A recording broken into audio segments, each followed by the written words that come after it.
Want to sign up for Tim Hortons account? Then you're on the right video. Today I'm gonna show you the step-by-step process on how you can easily create an account.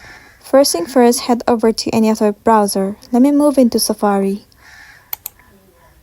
In the address bar, search for Tim Hortons sign up. Now simply move into the very first or the second site. Let me move into this one. Click on it.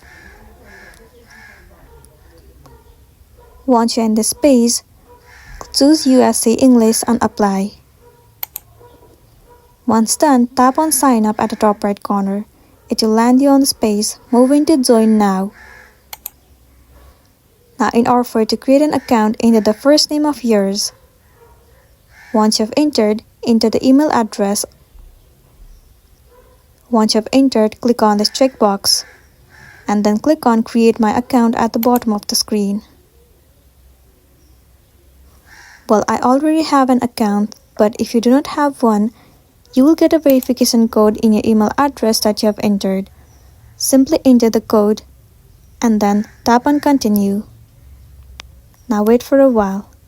There you go. Your Tim Hortons account has been created successfully.